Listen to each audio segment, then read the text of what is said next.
Good afternoon, everybody. Welcome to this meeting of the Housing Overview and Scrutiny Committee, obviously Thursday the 14th of November.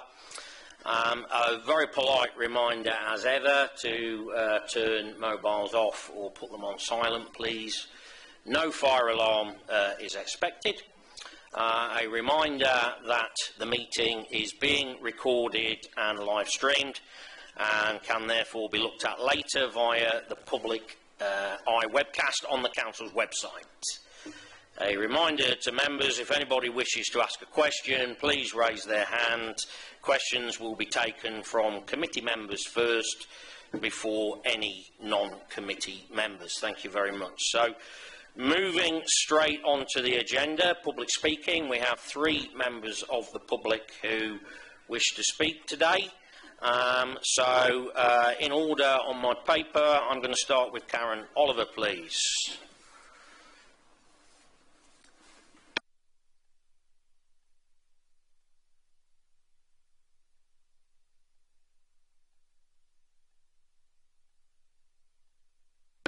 Karen, if I can just very politely remind you that, as I do all public speakers, it's one question. So the text that I've received, there are at least 5 questions contained within that text.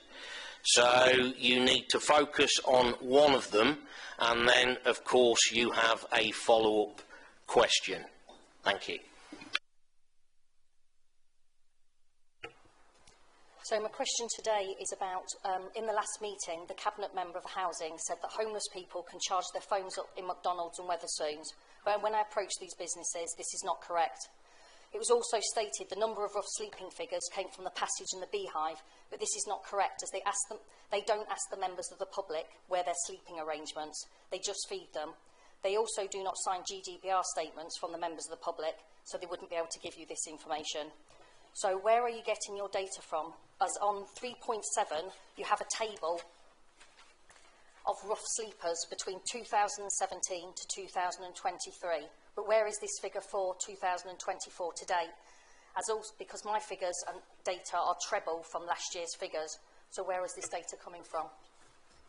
Councillor Moran. Yeah, I make that 3 questions. Which one do you want me to answer?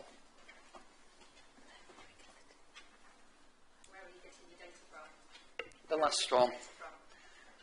Just bear with me, Chair. Ask Sarah. Yeah.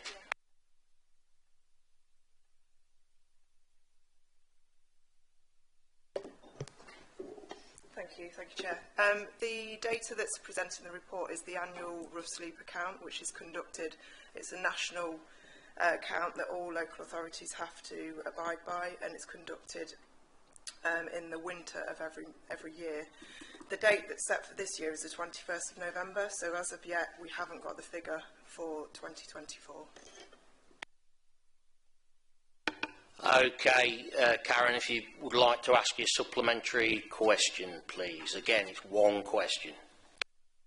You've still not said where you actually get the data from. Is that's one day you're going out counting how many people are on that day rough sleeping? Is that from the council that are doing that, or another agency? Where are you getting the data from? Thank you, Chair. So, as part of the annual rough sleep account, we are given guidance as to how we gather our data, and we do go out to partner agencies, and we do. So, there's different approaches that each council can take. There's a count-based approach, or an estimate-based approach, plus a rough sleep account. We choose to go with the estimate-based approach, so we don't have people out on the street on the 21st. However, we do. The reason we do that is because we do have outreach services out all throughout the year. So we're confident in the fact that we can gather that information together so that we can predict who will be out on that particular evening that central government asks us to focus in on. So that's how we report our data. And it is, if you need to find more information on that, it is Homeless Link, which provides the guidance that we have to follow as a district authority. Thank you. Okay, Karen, thank you very much. Thank you for coming in. The next speaker I have listed is Jackie McCullion. I hope I've pronounced that correctly. Thank you. So, once again, Jackie, you've got one question and then followed by a supplementary follow-up question. Thank you.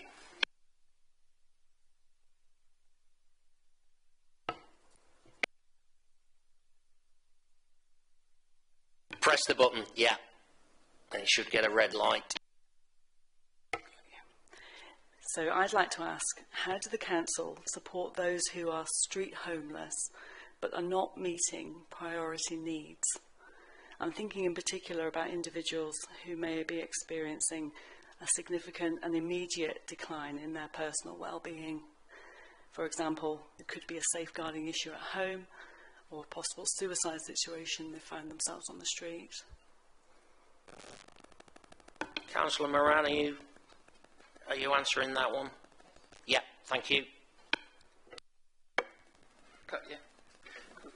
It's hard to look at you and, you know, move my mouth this way, but my face that way. Yeah, I've been provided with a response for you. Bit lengthy, but basically what happens is if a client presents to us as street homeless, we take a homelessness application and investigate what duties we actually owe to that person. If someone is deemed to not fulfil the criteria of priority need as defined in the homeless legislation, this just means that we do not have a duty to provide short-term accommodation, but we still work with that person to help them with their housing situation and to hopefully source longer-term accommodation.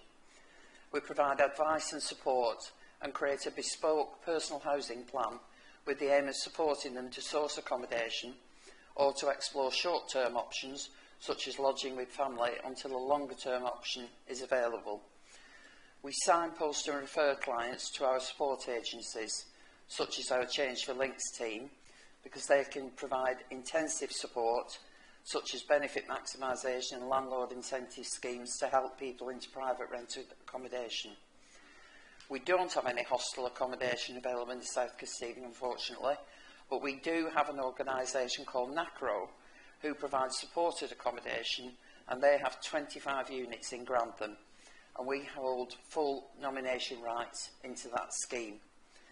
We also explore partnership working arrangements with local organisations who provide shared accommodation for single people.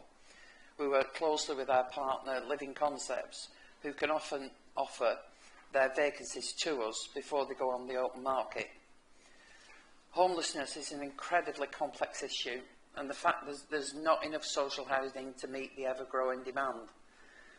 This is a national picture and it's not unique to South Kesteven. That's why we must follow legislation to ensure that social housing is only allocated to those in most needs, and we simply cannot provide accommodation placements to everybody who comes to us, regardless of where they've come from. We continue to explore new ways to increase our housing provision in South Kesteven in order to better meet the demand. Most recently, we didn't win the bid, unfortunately, but we actually bid on quite a large property, our intention being to convert it into 4 bedsits, for want of a better word, with a shared kitchen, which we could use as emergency accommodation for homeless people. So we're still on the lookout for a suitable building for that. So if you see something on Rightmove, send it me. So do you have a follow-on question? No? All right. Thank you. Okay, thank you very much. And the third and final public speaker I've got on my list, and again, I hope I'm going to pronounce this right, is Nicole Bavister.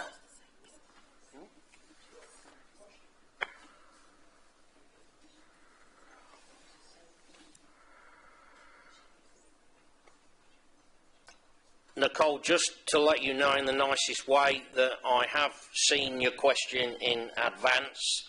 I've used my discretion to allow you to ask the question, but I think it's been made known to you, clear to you, that there must be no, it must be anonymised. There must be no personal details given in the question because this is a public meeting.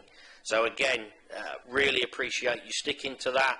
And again, just a general reminder, you have a question and then a follow-up question if you want to have a follow-up question. So over to you. Thank you very much. Thank you. So my original plan was to describe mine and my father's current situation with being homeless. Thankfully, we have now been housed with Living Concepts, but the main aim of my question was to ask about what is being done about the mistreatment and misconduct regarding people with mental health trying to get housed. I personally suffer with schizophrenia. Sorry if that's too much, but I don't mind talking about it. I'm very open about it. I really feel like I was alienated by the council going through the system, and we weren't seen as high priority. So I was just wondering why that might be. I'm trying to balance letting you have a fair say with the fact that this should not be personalised, and I really am trying to take a balance. So I'm on your behalf, I'm going to ask the question, what is done by the council to help vulnerable people who are homeless?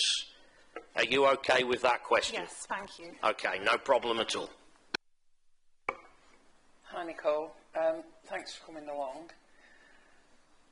In order to not make your situation or anybody similar situation more public, because it's personal information isn't something we do in a public meeting, are you able to hang on to the end of the meeting and then we can talk to you about your particular situation?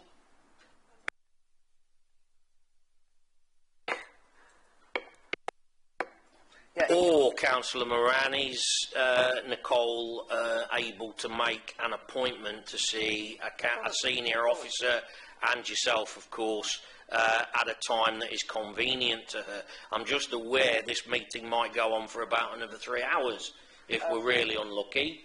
Yeah, so is the that... alternative is that we have one of our senior staff at the back of the room, if he'd be prepared to talk to you now. Ricky? Would that be helpful? Would you like to just go and have a chat with Ricky? Yeah? All right. Thank you very much, Nicole. Thank you for coming in. Did you want to say anything else, Councillor Moran? I don't know if Sarah wants to give a response to the sort of general question. The general question then, Sarah, yeah. What does the council do to support vulnerable homeless people? Thank you. Thank you, Chair. I think, as was alluded to in Councillor Moran's answer to the previous one, so we do, when we have approaches from people, and homeless people, we do have to abide by what's set in legislation in regards to assessing what we deem as somebody is being classed as being priority need under that legislation. It is quite a strict legislation. As I said before, the demand for social housing and the demand for our service is high, so we have to apply that legislation. Now, along the way, when you have a homeless application, we make decisions along that way based on the evidence that's provided. You are able to, when a decision is made, request a review of any decision. So if you feel that decision is not correct, then you are able, under that arena, to make that review. But I think any more detail on that, as we said, we'll discuss your specific case outside of this meeting. Okay. So, Nicole, you've had a generic answer. I've got to give you the opportunity for a follow-up should you want one, again in a general way without bringing in any personal details.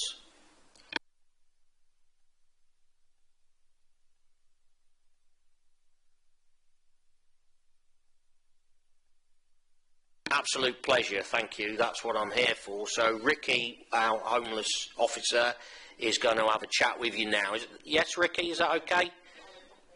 And Sarah is going to accompany. Thank you so much. I'll just give it a minute for people to leave. Councillor Wood. Yes, Chair. I just want to know, Karen Oliver came to the meeting last time and she came today. Can I be assured, I get the impression there's a problem with meeting with Helping Hands. Can I be assured that we are having meetings with them and trying to cooperate with them, or is that not the case? It's a bit past tense, really. We've tried to interact with them, and it's just really difficult. We have tried. We get emails from them all the time.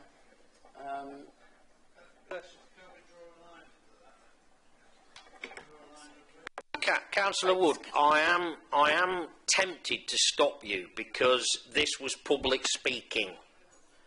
Public speaking. Councillor Moran will be making her update a little bit later in the agenda. I have absolutely no issues with you coming in then. Alison. I think, Councillor Wood, there is an email that was sent to you from the team giving the reasons why, so if I could just ask you to refer to that email, because that does provide a background to all of this. Thank you. It was sent to all members, but I can obviously arrange for that to be resent to you. Thank you. No more. Thank you. No more at this stage. Right, so moving on then with the agenda.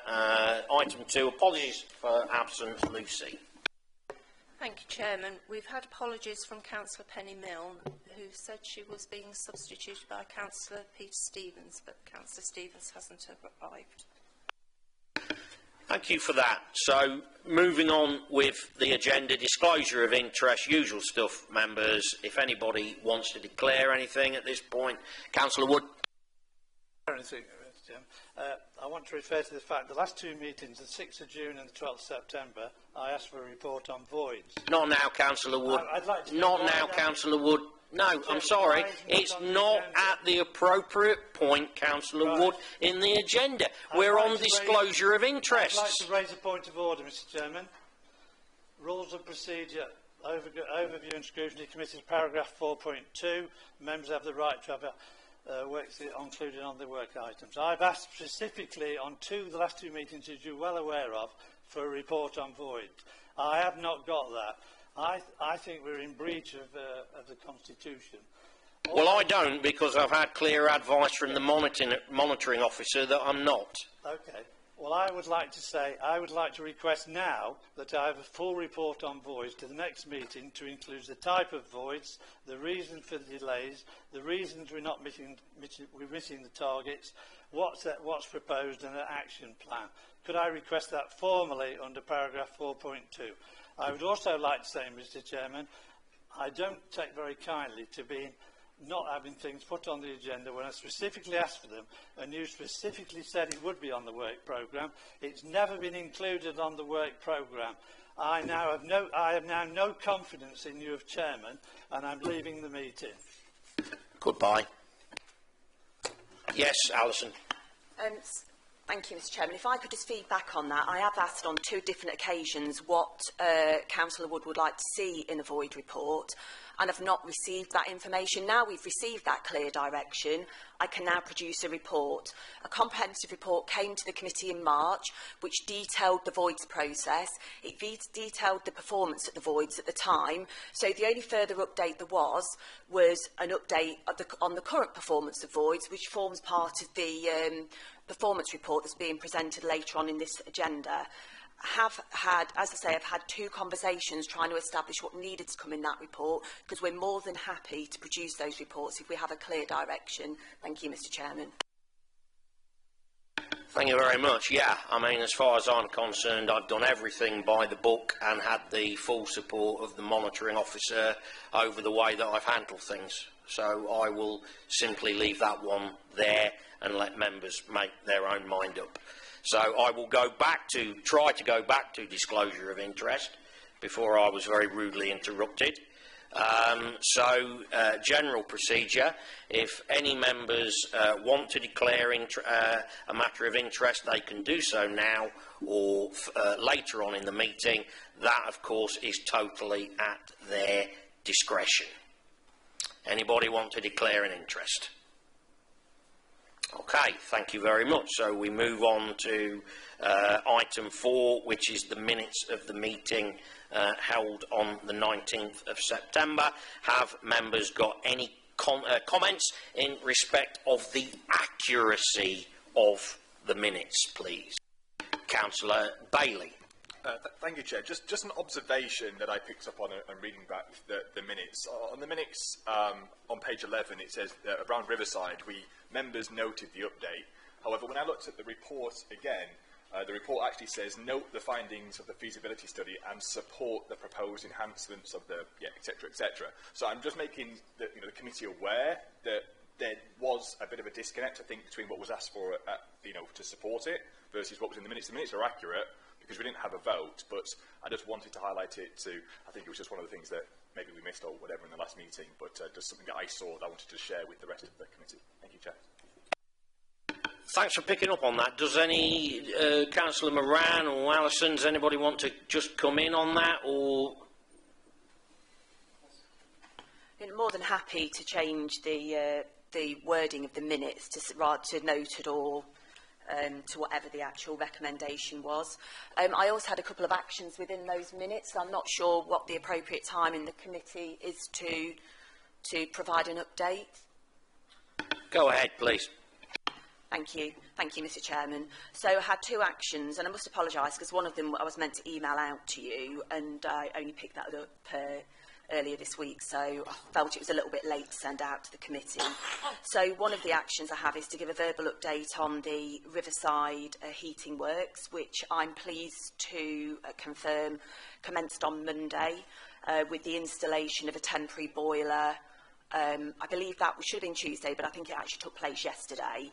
And what this temporary boiler will do will ensure that all of the residents provided with heating throughout the duration of the works. So there'll then be a soft go live. So when we start the new boilers, we will still have the temporary boiler in place. So if there are any issues experienced, then obviously we can then revert back to the temporary boiler. At the same time, the primary system is being flushed, and new heat exchangers, pipe work, some replacement pipe work, and the management systems being installed. The next stage of the project will then be to flush the secondary part of the system, but this is going to take a longer period of time because additives will need to be added. Hasn't been done for a significant period of time, so it's going to be a slow process. We don't want there to be any damage to the system whilst that's taking place. The current cost of the works to date, so we're replacing all 6 boilers, the management system, the flushing of the primary system, the replacement pipe work, and the heat exchangers is £100,000. So when we came to committee, we estimated without the cost of the boiler, I think it would be in the region of 160. And there was another thing that I was going to add on to that. And oh, I know, the immersion heaters. Yeah. Just to give you an update on that, we've got them all booked in. I think there's 6 more that need to be wired, and there are 3 properties that we're struggling to access, so we'll continue to work with those tenants to ensure those also get wired in as well. So all of that is scheduled in. We're just currently awaiting quotes for flushing of the secondary system and the thermostat that needs to go in each property. So once we have that information, obviously we'll share that with the committee. Thank you. And the second update I needed to provide was on the fob system, which we use to access our blocks of flats. There was a question around the maintenance of the system. I think that related to us managing the expiry dates of the system, but I just wanted to provide committee with a little bit more information. So if there's issues with the fob system during work hours, these get reported to the repairs team, who will go out and attend. If it's out of hours, then it goes through to our CCTV service area, who will then report it to the on-call team. The on-call team aren't able to reactivate fobs when they go out. However, they do have their own fobs, so can provide access to the blocks 24/7. They would obviously need to check ID to make sure that the tenants do live there before they let anybody into the blocks. The operatives would then feed back the fob issue to either the repairs team, who would then arrange for a contractor to go out and repair it if there was fault with the system, or it would be forwarded to the tenancy services team, who would then be able to review the whether the fob had expired or not. But the tenancy services team do regular review to make sure they've got a schedule of when fobs are going to expire, so they can go and update those dates. Essentially what had happened, I think roughly 12 months ago, a fob had expired and somebody couldn't access the building. So now we've got a comprehensive process in place to ensure that doesn't happen again. Okay, thank you. Thank you, Mr. Chairman. Thank you very much. So at this stage, I am going to, because I think it's at an appropriate stage, I am going to afford Councillor Bailey and Councillor Harrison, the ward councillors for Riverside, the opportunity to ask any questions. If we could stick to questions, gentlemen, that would be appreciated. So, Councillor Bailey first. Thank you, Chairman. To be clear, the work to resolve the heating issues at the Riverside is very much welcomed as the ward member. Standing in a cold Riverside flats, apologising to residents wrapped up in blankets was a very sobering start to my council life. But in this chamber today, I wear two hats, one as a member of this committee. The next questions are fundamentally rooted in transparency, openness and accountability of this council. This is a scrutiny committee and I hope to fulfil my duty and to scrutinise. This is a bit of a political speech, or a speech at the moment, Councillor Bailey, if you could come to your question. At the last OSC, the Cabinet member said the costs were immaterial. Whilst her enthusiasm and commitment is most welcomed by myself and to the residents of the Riverside, this council does not have an unlimited budget. To that end, can the Cabinet member talk me through the procurement process for this project? Can we demonstrate our due diligence? Do we have 3 competitive quotes for the works that can be shared with the committee? Thank you.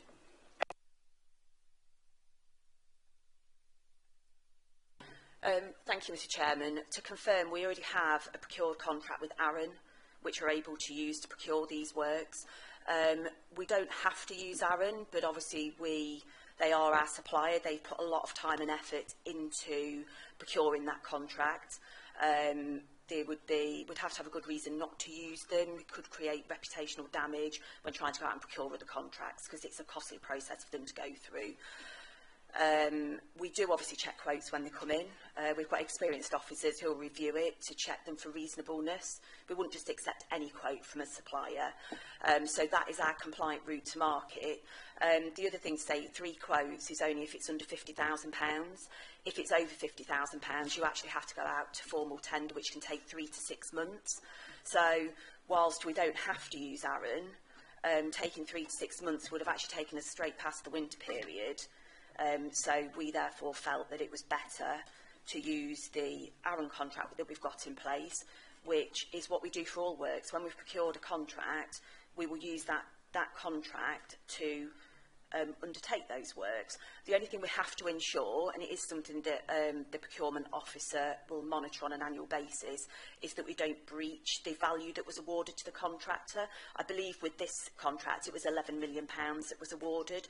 So if we were to go above that value, then we wouldn't have the opportunity to extend that contract. So often we'll award for a period of 2 years with the option to extend 1+1, and we'll monitor that spend over that period. So if we got to the end of the 2 years and we'd already reached the contract value, as a council we would then have to go back out to tender again to ensure that we are compliant with the procurement process.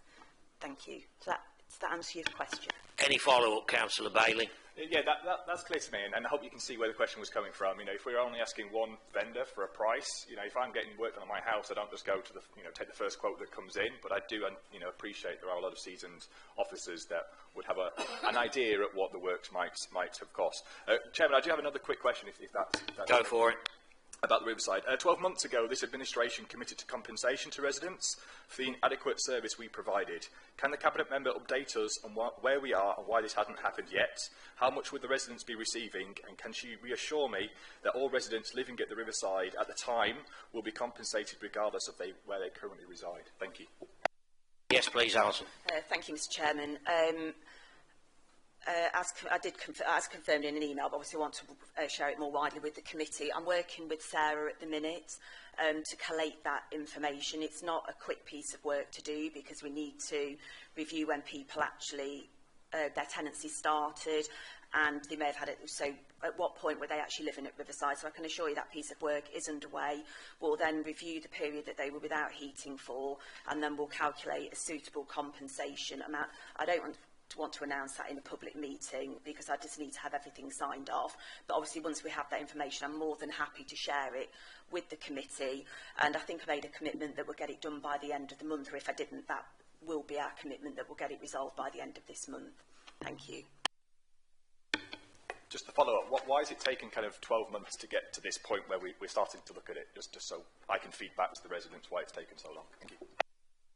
I can only put that down to a change in management. It wasn't something I was aware of until you actually emailed. Maybe, I think you emailed during October. It wasn't something I was aware of. So as soon as I was aware of it, we then put an action in place. But it's a piece of work we are working on. Thank you. Councillor Bailey, are you satisfied that I have given you full opportunity to pursue this matter? Absolutely. Thank you very much, Chairman. Thank you. Thank you very much. Councillor Harrison, entirely up to you. Thank you, Chair. I've had extended conversations with Councillor Moran and Director of Housing. Obviously there was trepidation on this. There's been lots of issues over the years, but they've allayed my fears on that with the plans that they've put in place and the fail-safes they've got. And whilst I'm still fully aware that issues could still happen, I've got faith in Trini and her team to highlight anything as soon as it happens, and I've got faith in the team there at the minute to jump on it and sort it out should it happen. Thank you for that. So, believe it or not, we're still on minutes of the last meeting. So, but I do think it was appropriate to take the Riverside, where we have done, but I would say that, wouldn't I? Okay, so are there any other comments in respect of the accuracy of the minutes of the meeting held on the 19th of September? Okay, thank you. Could I have a proposer for those minutes? Thank you, Zoe. Could I have a seconder, please, for those minutes? Thank you, Bridget. All those in favour of those minutes, please? I think that's... abstaining. Anybody against? No. So one abstention, Lucy. So thank you very much for that. So moving on, we've done Riverside. So item 5, announcements or updates from Cabinet members. So that's you, Councillor Moran. Thank you. Yeah, I've only got one update, but it's a cracker. I forget the date. Sometime around the first week in December will be the official handover of the properties that we've bought on Corby Glen. So I'll be there having my photos taken, going, thank you for the keys very much. So yeah, that's an announcement rise, really. Everything else I've got to say is covered in here. Thank you. Okay, that was short and very sweet. So, does anybody wish to ask the Cabinet Member for Housing anything? No? It's a minor miracle. Right. Okay, any announcements from officers? No? Okay. So, moving on to item 6, the Housing Compliance Figures Report. Councillor Moran. And this is just for noting. Thank you, Chair. I'll be brief. As time's clocking on and we're not really getting anywhere. All looking good on the usual suspects. Gas, 99.24. That's never going to be 100% because of times when people are due it and when they're not and what have you. We're still having severe problems with access to properties for electrical certificates, and unfortunately we don't have the legislation behind the electricity that we do with gas. So we're still going through our routine of 20 people going to court. However, as you'll see later, we have now amended the repairs policy to, it's something we dealt with at the last meeting, I think, and I got your okay to do it. We've now got something in there whereby people requesting repairs to their property, we're not going to attend to those repairs until they've got their safety certificates, because I don't know about you, but if I was a workman and I was asked to go into a house that hadn't had their gas certificate check for 10 years, I wouldn't be setting foot over the doorstep, and we can't expect our staff to do that. So we'll see when that makes a difference, hopefully. And thank you, Phil. Sterling work, as ever, on keeping the thumb down. Yeah, nothing further. Thank you very much. So, yeah, Alison, please. Thank you, Mr Chairman. Just to add to that, we are, not only have we got the amendment to the repairs policy, but we are going to be working very closely with the tenancy services team, because as part of somebody's tenancy agreement, they do have to let us into their property to carry out the works that we're required to complete. So we will be sending out letters to all of those people that are refusing access, because it is important we get in there, as Councillor Moran says, from a safety perspective, to actually carry out all of those checks. Thank you.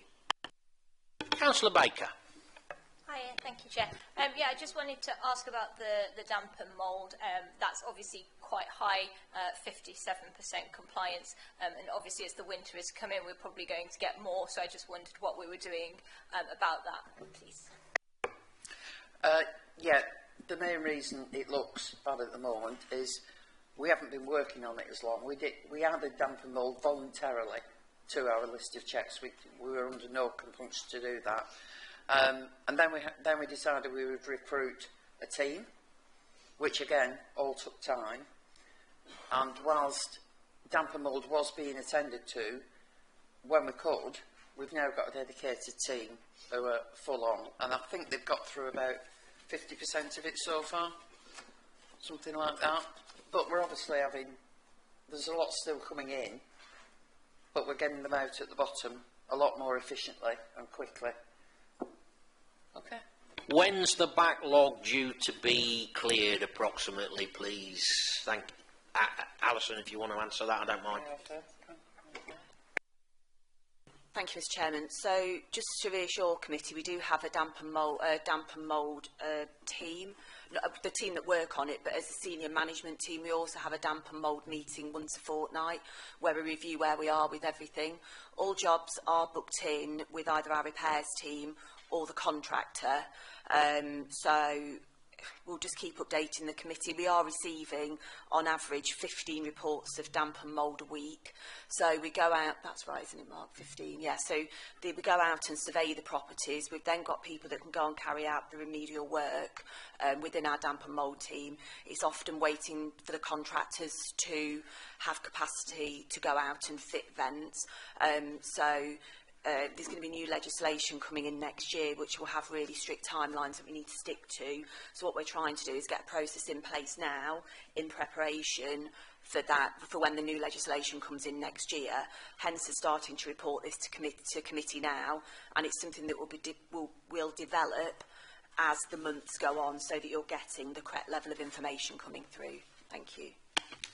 Before I come to you, Councillor Bailey, are you okay, Councillor Baker, with... Yeah? Okay. Lovely. So, Councillor Bailey. Thank you, Chair. Sorry, the graph police is here again. Where's Phil? On the graphs at the end, obviously the graphs aren't that useful in the current format, if I can be bold and say that.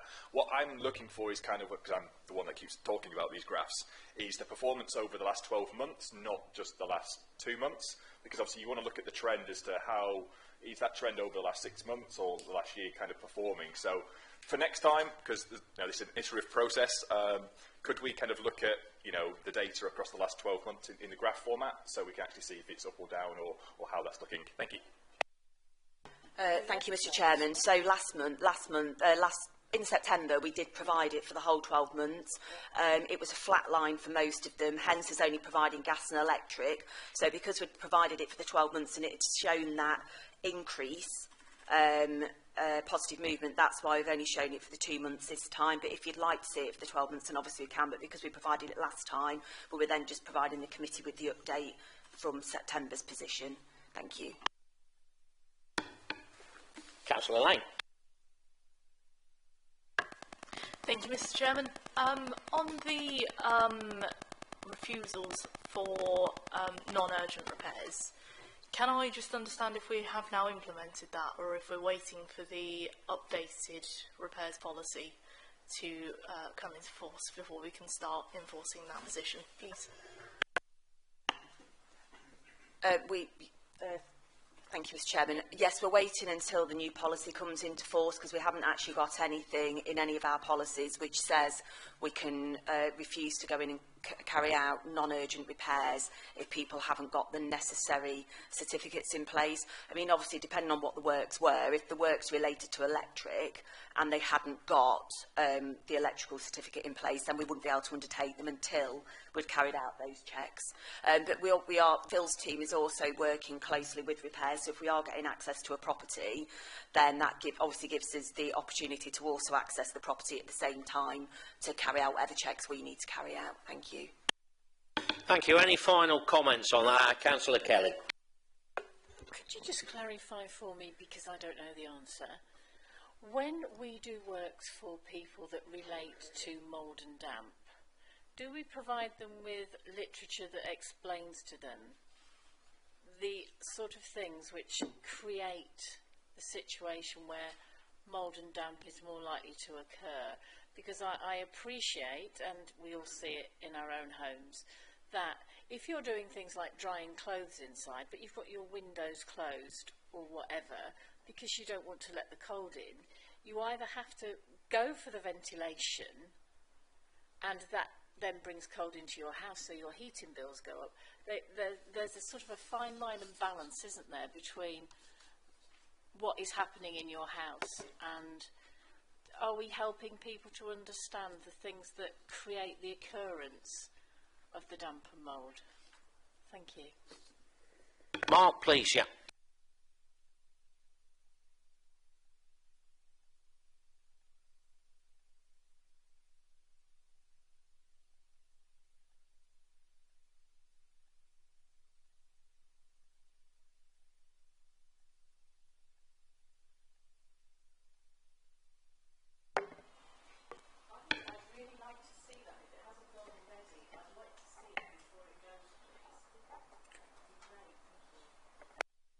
Councillor Moran? Yeah, can I just add that Skyline magazine, I'm pretty sure every month we've got information in there of where they can find out, because there's loads of stuff on our website about damp and mould, and I'm pretty sure it appears in Skyline just about every issue, certainly towards the winter months. If we miss any, it might be midsummer, so they do, it is pointed out to them on regular occasions. And updated on regular occasions as well. Thank you, Mr. Chairman. I will clarify this for the committee and email you all, but I do believe that the comms team published some information over the last month which gave information on damp and mould and also provided a link to it on our website. If that hasn't been published yet, it's definitely something that will be going out, but as I say, I will find that and send a link to the committee if it has gone out, or if it hasn't, then I'll let you know when it will be being published. Thank you. Any final points on this item, members? It is just for noting, so any final points? No, thank you. So moving on then, 7, Earlsfield project overview. Councillor Moran?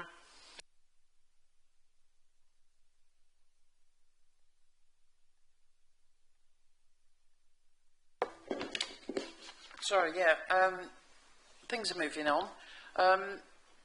We've currently got 45 properties completed so far, 28 under phase 2, and a further 18 properties at various stages of work. There has been some slight slippage with the contractors, but our team have been all over it, and there's not going to be any slippage again, hopefully. We're still looking at completion from the end of March, as originally agreed. Yeah, so it's just moving along really, and we've got the big chart with exactly where we're up to. So not long before it'll all be completed. And you won't have Earlsfield update on your agenda again. Okay. Yeah, devastated. Alison. Thank you, Mr Chairman. Yeah, we are working very closely with the contractor. We are keen to get the project completed by the 31st of March because I think we've currently got either 19 or 20 decamp properties. So once the Earlsfield project has been completed, that's then going to release those properties to come onto our housing register, which is obviously much needed housing within the district. Those houses have already been through the Earlsfield project, so the works have been done on them. So there might be some minor void works that need to be completed, but this shouldn't take too long to go through that process. Thank you. Yeah, I have nothing to say other than what I haven't said a million times before, that this is a massive upgrade for the people of the Earlsfield estate. What I'm about to say, I don't like doing it in public, but this will be the third or fourth time that I've asked for weekly reports to come again, and it's not happening, and please can it happen as soon as possible. Thank you. Anna. Can I just say, on a brighter note, it's lovely to notice that when the Health and Safety Executive came to check how you were dealing with asbestos, that they were more than pleased with everything and thoroughly satisfied with the way that you were working. So let's have a bit of congratulations here as well. Thank you.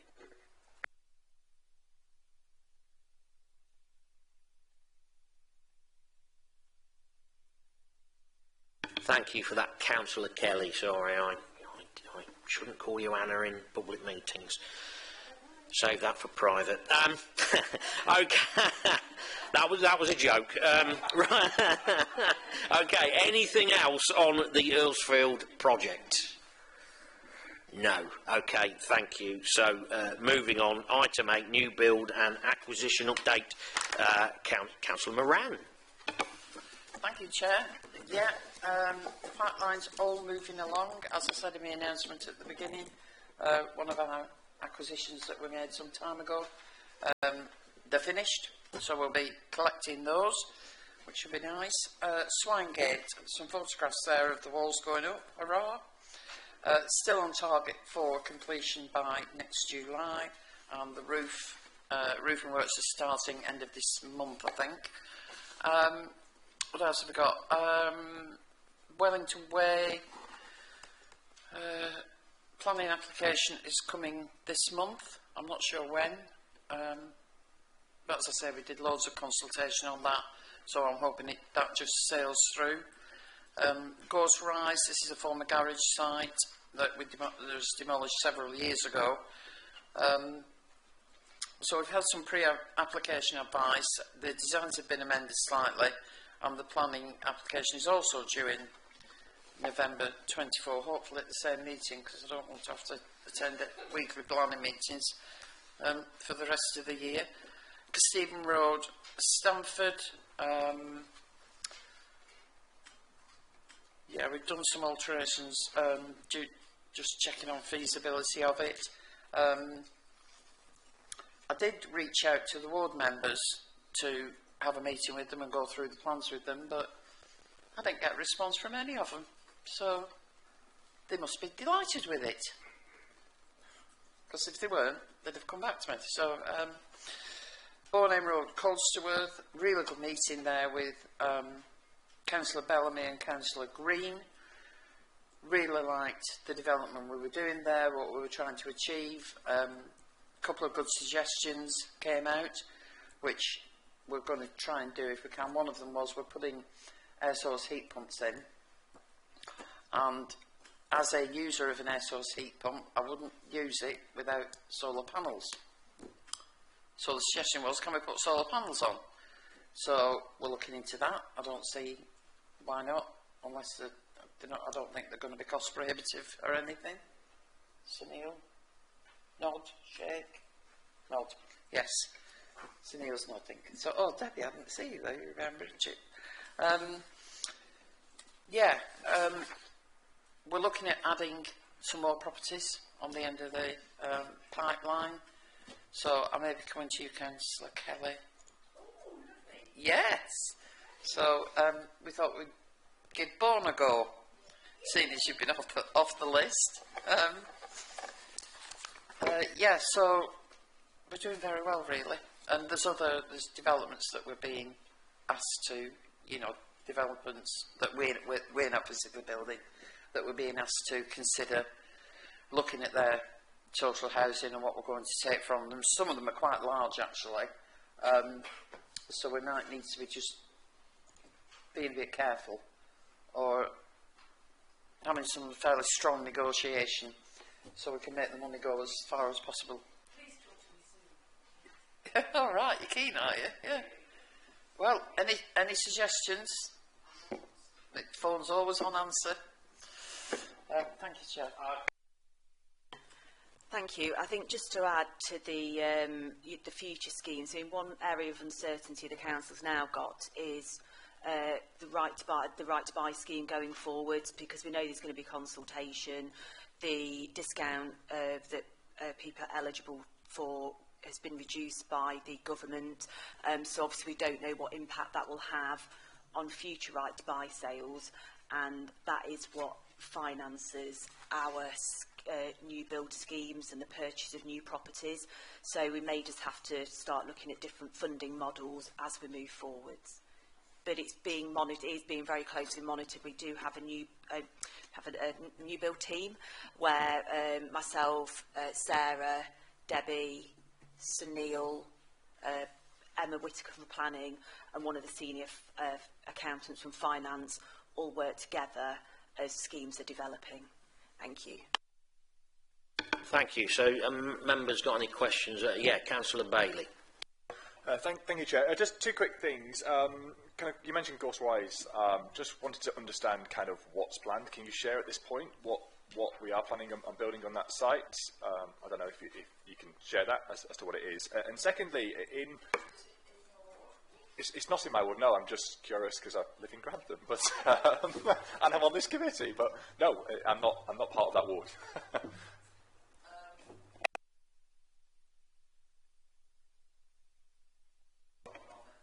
Thank you, Councillor Mann. And secondly, on the report, you've got risk and mitigation 1.3, and it says no significant risks have been identified. Now, obviously, there's always risks in building anything, and I just want what is the definition of a significant risk? And I think what might be useful to the committee is just what are the high risks, just to kind of make ourselves aware of, you know, what challenges there might be in the future with any of these buildings. But yeah, just to understand kind of, is there anything that we should be made aware of in terms of, you know, specific risks that aren't significant? Because what is a significant risk? Thank you. I'm going to answer someone else in a minute, but I think they change depending on the site. You can't say such and such a risk for every site. I mean, for me, the Swangate, a high risk was the listed building that was on there, and what happened when it basically fell over, that's a high risk. So if there was something like that on a particular site, unless we were absolutely desperate to build on that site, you know, everybody was saying we've got to build on it, I wouldn't consider a site that's got a listed building on it and start messing about with it. Yeah, there is contamination. I mean, look at what was found down in St Martin's Park. Sorry, I said the words. Do you want to come in and listen? Yeah. Yeah, I mean, I think how Councillor Moran's just summarised it, we would review risks on a scheme-by-scheme basis, because you won't necessarily have the same risks with each scheme. If it's our own scheme, so the Swinegate one, there is a full project team in place with Lindham's. Just checking it is Lindham's, thought it was. Debbie and Sunil have regular meetings with them. If there's going to be the main thing will be slippage on the project, and actually what's the impact on the council if there is any slippage.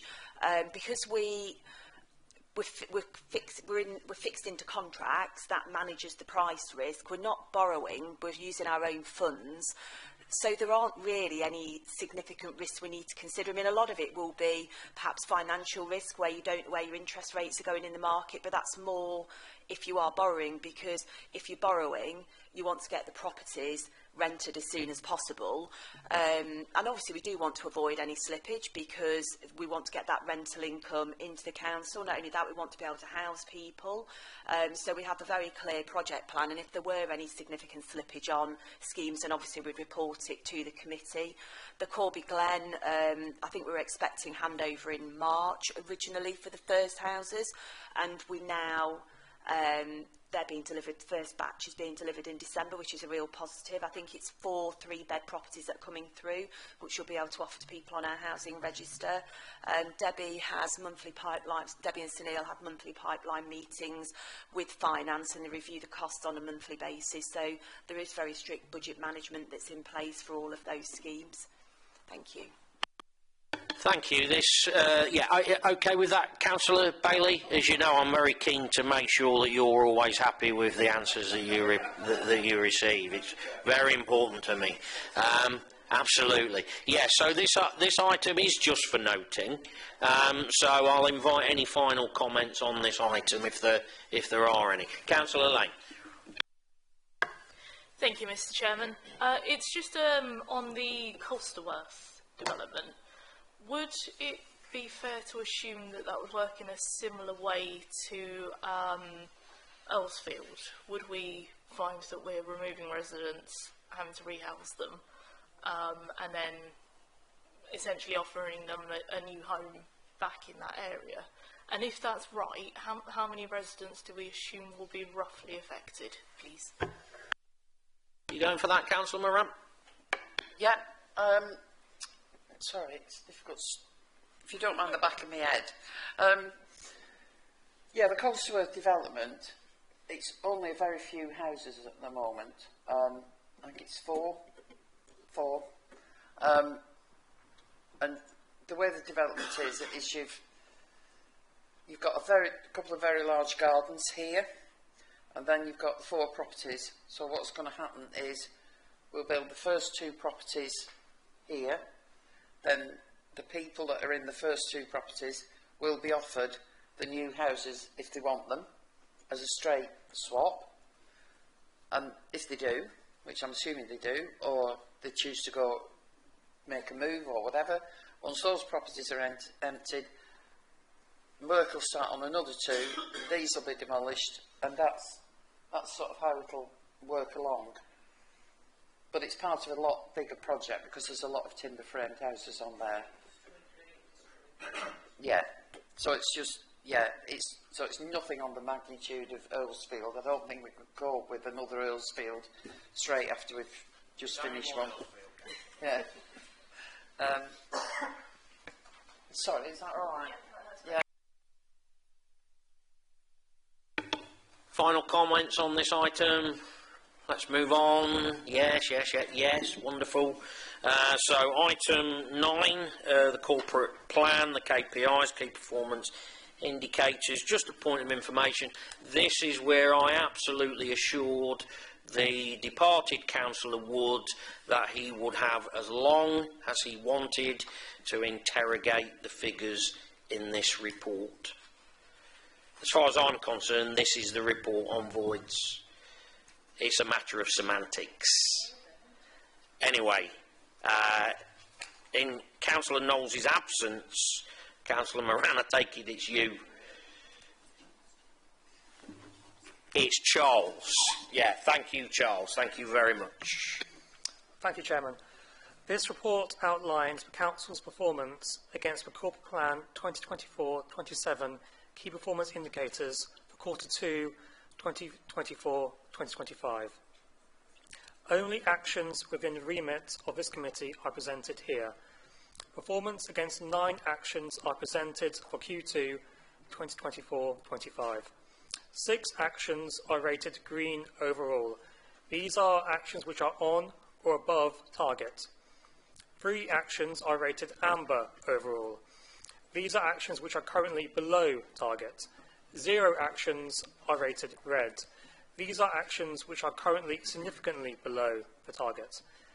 At the end of this committee round, all reports will be uploaded to the performance reporting page of the website in the new KPI Power BI dashboard. And all member briefing on the dashboard and the Council's wider efforts to enhance transparency is planned for the new year. We welcome any comments or questions on the KPI report. We have a full house of responsible officers in attendance. Thank you. Thank you very much for that, Charles. Alison, you want to come in? Yes, I just wanted to take members through to page 46, which is the performance on void properties. We have a 100-day target which we need to achieve by the 31st of March. The average void days for the first quarter of the financial year was 143 days. We're now down to 126 days, so I think you can see there is positive movement by the team in reducing the number of days it's taking to complete void properties. Councillor Wood asked what we're doing to improve the situation. We're actually in the process of procuring a second major voids contractor. We're currently out to tender. That contract will be awarded in Cabinet in December, on the assumption that we've received some tenders, which I'm hoping we have, because the contractors did ask for a further 2 weeks so that they could submit a bid. So that will support the team in achieving 100 days by the 31st of March. Thank you. Okay, in all seriousness, obviously voids is a big issue. That's an understatement, really. It matters to all of us. Progress is undoubtedly being made, but it's not where anybody would want it to be right now. I think that's also, universally accepted. So, is there anybody that specifically at the moment wants to come in about voids? Councillor Bailey. Just quickly, obviously, we're kind of, halfway through Q3? I just wanted to kind of ask, how are we kind of tracking? And I'm not going to hold you to this. Obviously, we've got Q1, Q2's data, it's showing an improvement. Do we think we're going to hit that in March? How confident are you, Alison, on that? Thank you. I'll say very confident. The team are working really, really hard to achieve the 100 days. We've got a comprehensive suite of KPIs which Mark's introduced since he arrived at the council. Which we can obviously we're just developing them. We've finalised them. More than happy to bring them to the committee. Probably in March, for the March committee, I think January, a little bit soon. So there is, and we'll summarize. There's only certain things you want to see, so we'll review, give you that high-level data just so we can drill into all the information a little bit more. I'm confident having a second major voids contractor will make a significant difference. We have one major voids contractor. We have another 2 contractors that we do use, but they'll only take very small volumes because they obviously don't want to increase the labour that they employ without the guarantee of the properties from us. But yeah, the team are committed to, and they're looking at alternative approaches of how they can get properties through the voids process more quickly. So there is a true commitment within the housing service area to achieve the 100 days. Thank you. So I would like to commit this committee to receiving a full report on voids at the March meeting. But I want to make sure that the members of the committee are okay with that. Yes, that gives officers approximately 4 months to prepare a full update with obviously fully accurate information. Councillor Kelly and then Councillor Lane. Would you like me to formally propose that and see if you have a seconder for the item? Please be my guest, Councillor Kelly. I propose that we receive a full report regarding voids by the 31st of March 2025. Is there anybody who'll second that, please? Okay, that's seconded. All those in favour? Well, that's everybody, so thank you very much, colleagues. Councillor Lane. Thank you, Mr. Chairman. Just sort of in anticipation of, I'm sure it will be asked in March, by the time we get to that meeting, we will nearly be at the end of the first year. Would it be possible to have, as part of the report, the plan, if we have hit the 100 days, and we very much hope we will, of what we're then going to do moving forward to bring it down in the next year to 80, please? Thank you, Mr Chairman. Yeah, more than happy to bring a plan in that report of how we will achieve the 80 days by the 31st of March 2026. Thank you. Look how collegiate we can be when we want to be. Fantastic. Councillor Selby, and then Councillor Harrison. Yeah, thank you very much, Mr Chairman. Just to say from the outset, Mr Chairman, that I was disappointed that Councillor Paul Wood departed at the start of the meeting, because this is clearly where on the agenda you should be talking about a voice. It's clearly here. So, I was disappointed that Paul decided to leave, because it does contribute, in a positive way, in other opportunities that he has. Just on the voids, there was a time of day, Mr Chairman, where you could always tell there was a void property in your ward, because they used to be boarded up, and you'd get these big metal boards, and it used to look awful in the community, I have to say. I'd just like to ask, is that a practice that has ceased now in our authority? Thank you. Mark, please.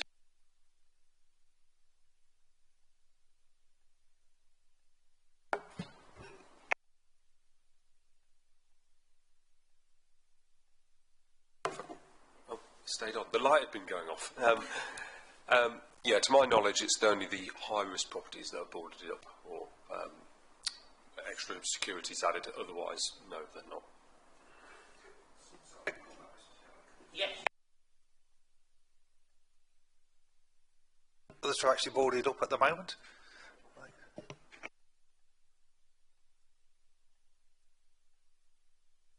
Could the committee members, Mark, please be provided with that information in the next... Well, I don't want to set a deadline. I'm going to teacher mode here. But as soon as is reasonably possible, is that okay? Thank you very much. Thanks for that. Thank you for your supportive comments, Councillor Selby. Councillor Harrison. Thank you, Chairman. Just a query, Chairman. Quite a while ago, we were able to see the voids on the stat map. Now, unless mine hasn't updated or I'm behind or pressing the wrong buttons, it's not available on there now. Is there any chance we can get that back onto stat maps, please? Thank you, Mr Chairman. I'll take that one away with me. Now we've got the new Power BI system. I'm not too sure how the two things interact together, but we can take it away and see what we can do. If not, we'll see if there's an alternative way of providing the information. Thank you. Thank you very much. Okay, I think we've done voids. Is there any other KPIs that members want to comment or ask questions on, please? Councillor Lay. Thank you, Chair. My question is about the implementation of the energy efficiency and renewable energy, and it clearly states here that some of the residents are refusing the air source heat pumps. How, as a council, can you manage that? Because if they continue to deny to let you in or to actually put that in their home, obviously it affects our KPIs and everything else, but then they don't have the new system, do they? So how is that managed, please? Thank you, Mr Chairman. I mean, it is a challenge. Sometimes we have to wait till systems fail. So if systems fail, then we'll then go in and replace it with a solid, it's not a solid fuel system, it'd be a solid fuel system that's failed. We'll then go and replace it with that air source heat pump.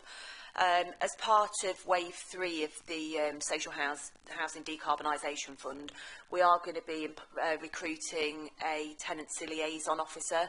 So what that will enable us to do is to actually work with those tenants, understand why they're refusing the works, because if we can work with them and we can get a clear understanding, then hopefully we won't have those issues going forwards.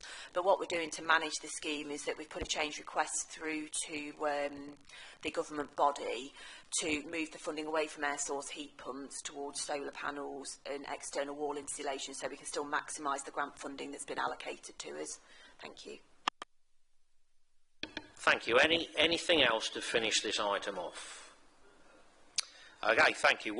Colleagues, what I'm proposing to do, with your permission, obviously, is to take the next item, item 10, and then have a 10-minute comfort break. Is that okay with everybody? Fantastic. Right, so item 10, update on social housing decarbonisation fund. Councillor Moran.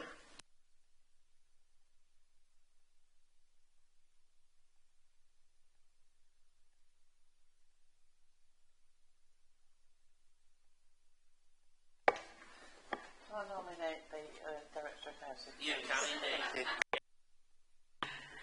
Thank you, Mr Chairman. So this report provides committee with an update on the Social Housing Decarbonisation Fund. This scheme is targeted at houses that fall below an EPC rating, which is the rating we need to achieve by 2030. That's been set by government. Obviously, that is a significant challenge. We do have a large number of our properties that fall below EPCC, but not only that, somebody, whoever does the ratings, is changing where an EPCC falls within the parameters. So we're actually going to find that more properties fall into the lower categories. The table in paragraph 2.6 provides details of the measures that have been identified to be completed on properties. You'll see that originally we were hoping to install 180 air source heat pumps. Did you say we're at 42 this week, Mark?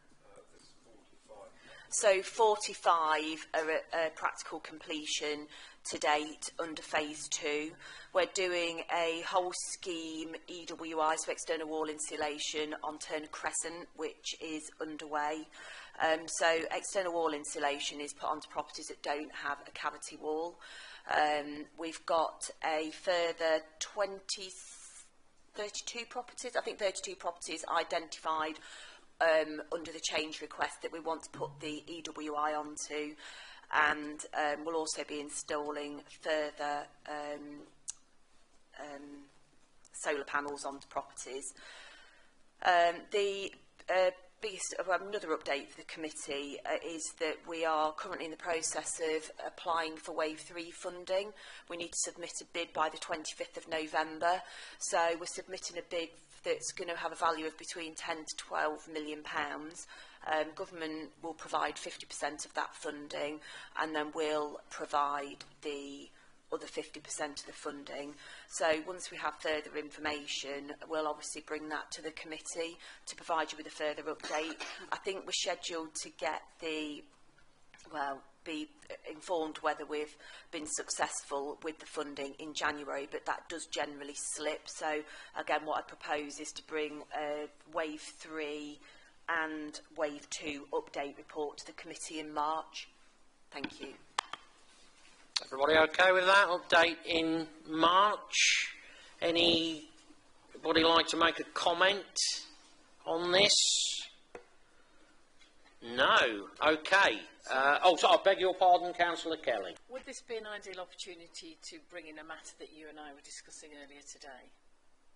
Yes, please go for it. Yeah. Right, okay. I just wanted to double check that over the years that South Kesteven District Council has put on the external insulation to homes, were we fortunate enough to be using a product that post-Grenfell is still acceptable as a warm coating product? And are we using the same product now as we were when we first started? Councillor Kelly didn't want to ask that question, and I said absolutely she should, because that's what doing our job is all about. We're an overview and scrutiny committee. It's vital that questions like that are asked, so I would absolutely encourage those types of questions from any member. Now, that's put officers on the spot, but I think it's Mark that's been delegated. Well, I do feel put on the spot, so I might not exactly answer all of your question, but just the point I wanted to make was there's 39 EW external wall insulation properties out of the revised programme of 75, and those properties are in progress at the moment, so they won't have been started over a year back. So I think you can get some reassurance on that they've started more recently.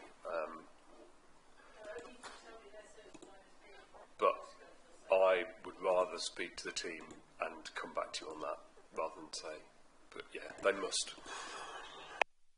I think that's absolutely fair enough that you get the information from your team. Yeah. Phil? Thank you. Sorry, everybody was looking at me. I assumed you wanted an answer to something. Yeah, so, well, I can't comment on all the EWI. As part of the fire compartmentation and remediation programme we've done, there were some areas where external cladding, although it was suitable, has actually also been treated with a fire retardant paint as well in addition to it. So, to my knowledge, none that I've dealt with, it may be that Mark, obviously as part of that programme, has a wider insight.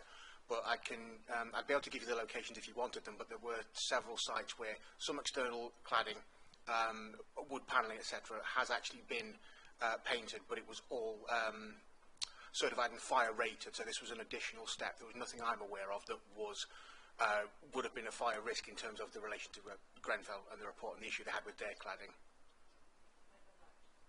Of course, yeah. So we could say with good confidence, probably then, or definitely, that we don't have any cladding within South Kesteven that we've applied to our houses that would now be considered to be a fire risk for the tenants within those houses. I will never say with absolute confidence on anything until I have absolute confidence. So obviously there will still be some work done, as Mark has referred to. What I can tell you is all those that I'm aware of, yes, they have either been treated and are fire rated or were not a risk at the time. The fire remediation compartmentation programme is a long ongoing programme. We are still working through it.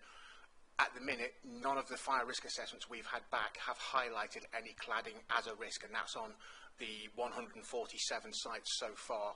None of the FRAs have come back and flagged cladding as a concern. I can give you that absolute confidence. I can give you that, but obviously the work is ongoing and we don't know what we will find, so we are still working through it. Phil, would it be unreasonable for the committee, through me, to ask for an update at the January meeting, please? Is that if that's not reasonable, please say so. That's reasonable. So the question you'll be asking is just the confirmation that none of the blocks or schemes we have a risk cladding on them. Anything that would promote or encourage fire, you want to make sure that they are also either removed or that they are fire resistant or have been treated. Post our Grenfell knowledge. Alison? Thank you, Mr. Chairman. Phil, that also includes our council dwellings, so will that give sufficient time for you to work with the repairs team to, because it's the external wall insulation that's been put on the outside of council dwellings that was particularly being queried. So will January give you sufficient time to review that with the housing team, repairs team? That's an excellent question, thank you. I will certainly talk to them and work with them. So from the compliance team point of view, because we're dealing with those areas where an FRA is required, which means they have communal areas, it doesn't touch on those individual dwellings. So I will have to talk to them and see if they can. I can confirm from our side, because we have the fire risk assessments, to be able to update from that side. Yeah, if I can have a chat with that team and then just come back to yourself, Chair, and give you an update on it. Brilliant, Phil. If you could talk to your team, ascertain whether a January update is reasonable and realistic, and if not, obviously, we're looking at March. Is that okay? Thank you very much. Appreciate it. Anybody? Councillor Kelly. Sorry, there's just a bit more to this. So, if we have discovered there are properties that we have had to add a fire retardant to in order that they meet good standards now, do we have a duty of care to people who we've sold properties to in that intervening period that received our first cladding? Do we have a duty of care to notify them that we have done this work to our houses and they may need to look into the future for their own safety? I mean, I think that's a valid point, but I mean, what we need to focus on is that Grenfell, we don't have any properties that fall within the issues that were experienced with Grenfell.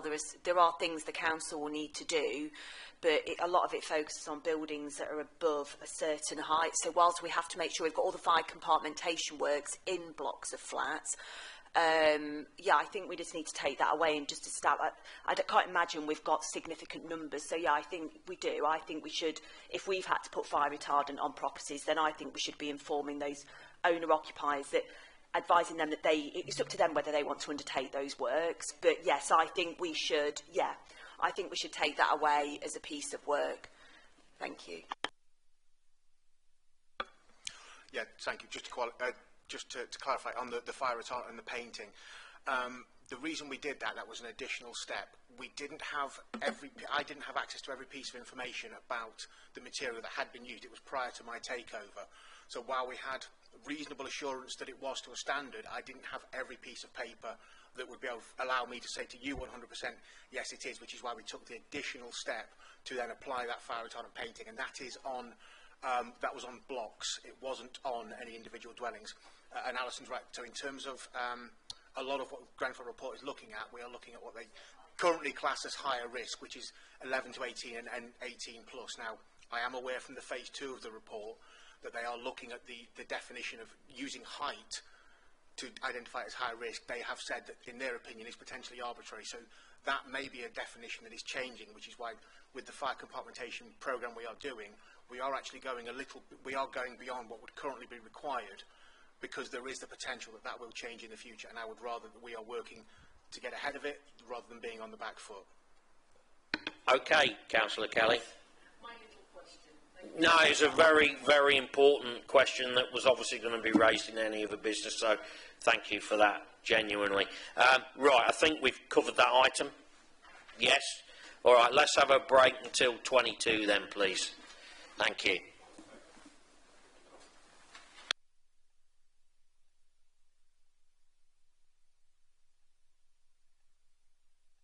Item 11, which is obviously a vitally important one, the latest Rough Sleeper Initiative update. Councillor Moran, are you doing this? Yeah, thank you. Right, yes. This report details the current arrangements in relation to our response to rough sleeping, namely the hosting of our Change for Links team, which I think I've talked about before. This team is funded through the Rough Sleeper Initiative funding allocated by central government. A bit of history. Following a successful bid, SKDC were awarded 3 years funding in 2022, which runs out in March 25, to continue to host the team on behalf of West Lindsey, South Holland and North Kesteven. This has not been without challenges, namely the delivery of an effective outreach service across such a vast geographical area. Despite having a dedicated team in place, and not because of the size of it, but the number of rough sleepers continues to rise for many reasons. We went to a presentation, some of us, just before this meeting, where their view, which I haven't checked out yet, is that the vast majority of homelessness arises from no-fault evictions. I'm not entirely sure I agree with that. But, as I said, nationally, rough sleeping is up. As much as we encourage partnership working, our stance now is that we would rather move away from the current model at Change for Links and focus our services on a rough sleeper support provision in SKDC alone. 2 out of the other 3 councils agree. They want to do the same thing. That's West Lindsey and South Holland. The general consensus from the other districts is that they would also prefer this option. I believe it's North Kesteven who don't want it to change from what it is, but there we are. At present, we're not sure what the rough sleeper funding will look like beyond 2025, but all the teams are currently making plans to disperse this model for each district. They'll then host their own initiative. The breakdown of the spending that we get, we assume, will follow the same pattern as it already does. So it depends on need within each particular area. So, as I say, we're still working on what our offering will be for rough sleepers, and we'll report back when we've got it. Thank you. Yeah, thank you, Councillor Moran. And once again, you know, there's negative publicity locally, certainly social media publicity, I'll leave it at that, about homelessness. I just want to once again thank you and the team, the housing team, for all the positive work they're doing around homelessness in extremely difficult circumstances. This isn't a Grantham issue, this is a national issue, and it has been for decades. Councillor Dilks. Yeah, thanks for allowing me to speak, Mr Chairman. As former Cabinet Member for Housing, I would like to back up what you've just said and say a particular thank you to Sarah and her team for all the dedicated work and and passion that she particularly has for helping homeless people in our area and, of course, rough sleepers. I was involved slightly with the Change for Links initiative, and thank Sarah for actually hosting that on behalf that whole project on behalf of the 4 district councils. But I do support moves, and did at the time, and still do, towards a bespoke, model, and moving on to a slightly different course of action. But I just wanted to say thank you. I think we do on this council a very good service to the rough sleepers and homeless people. Thank you. Thank you. Councillor Bailey. Thank you, Chairman. So I've read through the report, and I think, under key considerations, it's clear that, as I think Councillor Moran, alluded to, there's been a lot of challenges around delivering this across such a big area, and I think everyone appreciates that, how big this area is that the team are covering. And I think in 3.5 it talks about kind of the increasing kind of accommodation, which has also kind of caused the costs to spiral with significant overspends, as it says. Obviously, 3.6 talks about kind of the change in service model, and I think, as Councillor Steptoe you said, there is certain kind of comments around kind of the service that the team have been kind of providing, and 3.6 talks about this change in the service model, and I think I'm just trying to ask here, probably really badly, has this kind of that change, has it impacted our ability to, we're talking about kind of a reduction in accommodation and more support. Have we experienced kind of an impact in how this has been received by, the homeless kind of community, and has that caused us some problems and things that we can take forward as we look at the new scheme, hopefully next year sometime? Will that kind of feed into lessons learned that we can kind of take forward to create a new kind of service that works for all residents? Thank you, Chairman. Yes, Sarah, do you want to? Yeah. Thank you, Chair. Yes, absolutely. It will build into lessons learned. The reason, and what I was alluding to in the report, was we basically, when this was set up, it was set up, and coincidentally, COVID then hit, and we were then faced with the Everyone In initiative. That had huge implications on our budgets, and I think had this scheme been set up without a global pandemic, it perhaps would have run a bit smoother, and we wouldn't have had such huge overspends in the first few years. Because what that meant was, in previous years, we did have to scale it right back to just provide the support element and not the accommodation, because the nightly cost of accommodation was so huge. In answer to your question, did that have implications? I don't have direct figures to answer that definitively, but I would probably hazard a guess, yes. I think we did have a period of time where we had more people out on the streets than we would have liked to. However, I would caveat that with, equally, when we were overspending on accommodation, we had a number of individuals that were in unsettled accommodation for long periods of time, and I didn't feel they had any urgency to move on. Whereas when I don't want to see anyone out on the streets, just to clarify that, but when you are supporting someone who is out on the streets, the engagement, if it's there, tends to be a lot better, because they're wanting to engage fully to fully transition off the streets quickly. Whereas if they're in accommodation, there's probably no rush because they're quite settled. So that's an important thing to factor in. So, and also, as I've said before, accommodation is not always the answer. We have a number of complex individuals that we know of who are on the streets in Grantham, or have been on the streets in Grantham, and we have provided accommodation. Despite comments to the contrary, we have, and they have lost that through their own actions, or they go through cycles. And I'm not blaming them. A lot of people have really complex issues, so it's really important to focus on a holistic support package rather than just the accommodation alone. I think Change for Links brings that, but like I said, and I've mentioned in here, the challenge is to try and provide that equally across all 4 districts when our demographics are so different. The numbers of rough sleepers across all the 4 districts are drastically different. So we just want to try and, going forward, change the model even further so that it's bespoke to South Kesteven. Not only Grantham, obviously we've got Bourne and Stamford as well, so the whole district. But it will be less of it, still challenging, but less of a challenge to try and cover the vast area that we have before.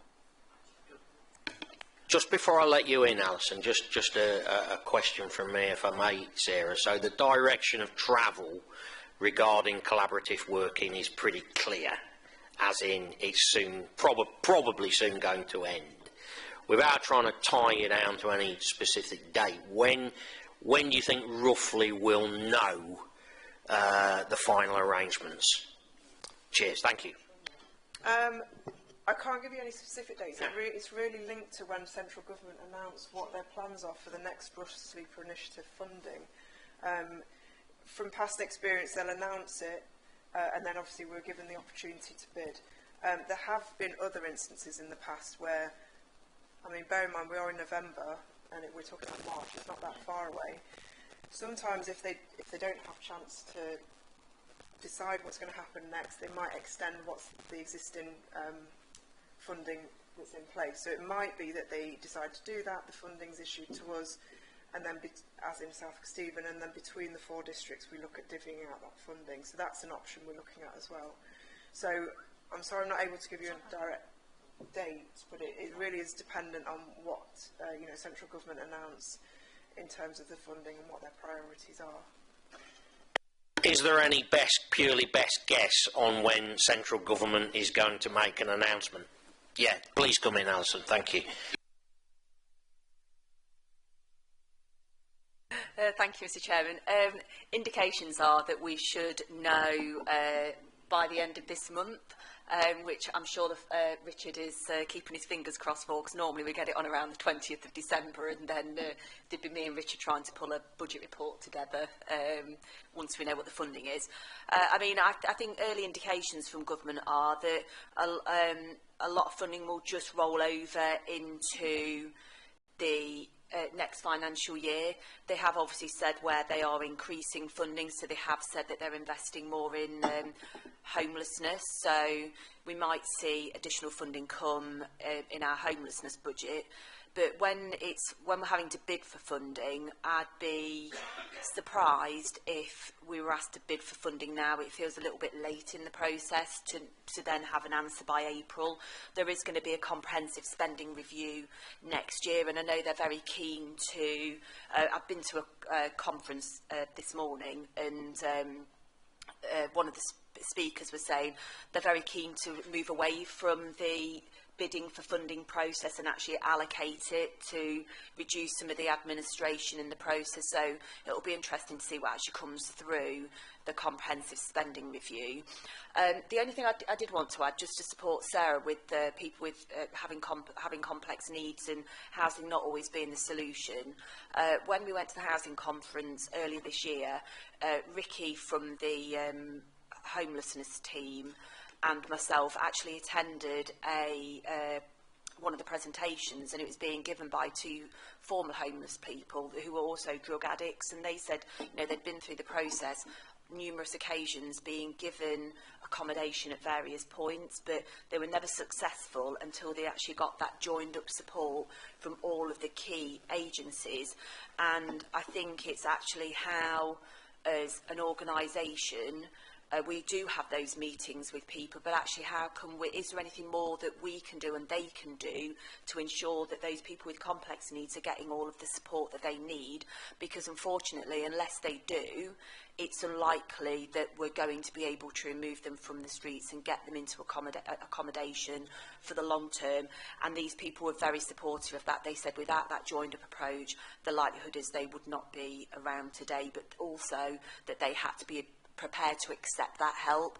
So it has to be very much a two-way street. We can offer, if somebody doesn't want to accept it, then, you know, our hands tied, but we will still continue to try to support and engage with those individuals because we know who they are. Thank you. Police area. Sorry, just to add to that, and I don't want to go on all afternoon, but I do, because I love this subject. So you're talking about vulnerable adults. We do have a vulnerable adults panel, which is specifically designed for that purpose, to get multi-agent partners around the table to discuss people's bespoke support needs with that aim, because we do recognise, as I said before, that accommodation it's part of a jigsaw. It's not just that, it's many other things that we can help and support with.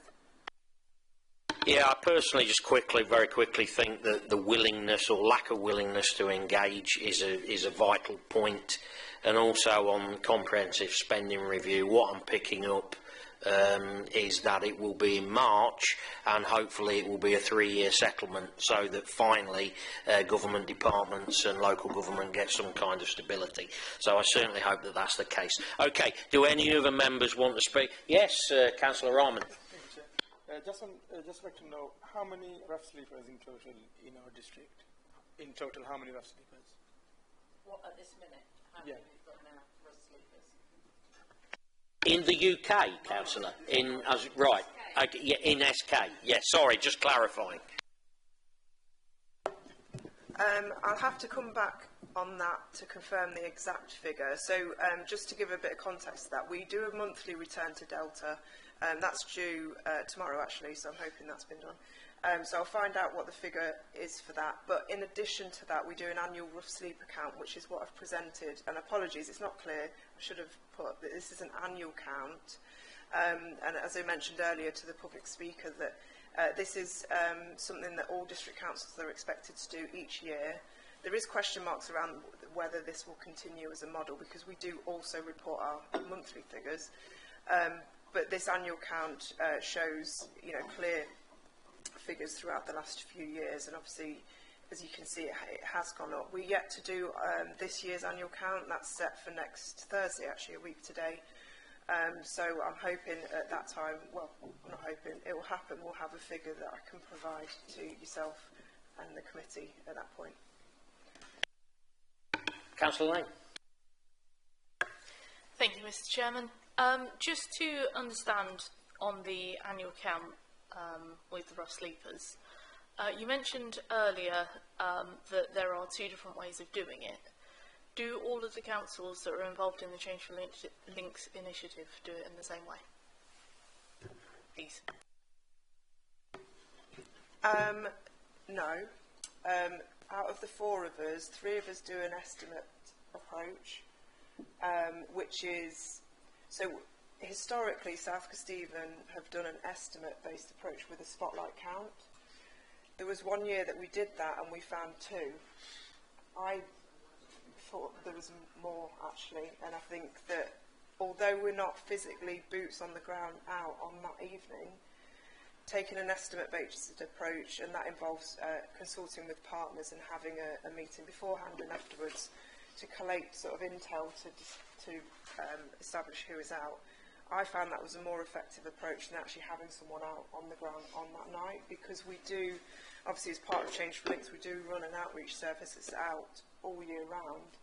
So pretty much from one day to the next we do know, and we have good intelligence around who is out. Whereas if you look at other districts who don't have that outreach service, it might be more conducive for them to go out on that evening. South Holland are the one that do an account-based estimate, so they do, and they use the Change for Links team to go out on that evening. It's an individual district council's decision as to how they approach the count, And I think with South Holland's numbers, they've always been higher than the rest of the districts that are involved in Change for Link. So I'm guessing for that reason they continue with the count. Councillor Bailey. Just quickly, Chair, can we, obviously this is not on the work plan for next January, and I know I'm jumping ahead here, but obviously this is, there's much that's going to change between now and January, so can we just, while I remember, make sure we have this on the work plan for next January? Thank you. Anybody else, colleagues, on this before we move on? Okay. Sorry. Could I just add one line? I wouldn't want anybody to think that everything is done by estimates on rough sleeping. That annual, there's good reasons why to do that annual count is an estimate. But our officers do go out, into the community in the middle of the night, actually locating and engaging with some of the hardest to help people in our community. It's a real challenging job to do that, and I take my hat off to them. I absolutely endorse that, Councillor Dilks. Thank you. Yeah, Sarah. Sorry, just to come back in quickly. Yeah, absolutely agree. The terminology used is estimate. That's what's used from Homeless Link. And absolutely, I think that the reason they use that terminology is we physically can't cover every inch of the ground to find everybody. I mean, I'd love to think that we could. But nationally, it's just referred to as an estimate. And the best we can do is just go on the intelligence that we've got from our colleagues and our partners.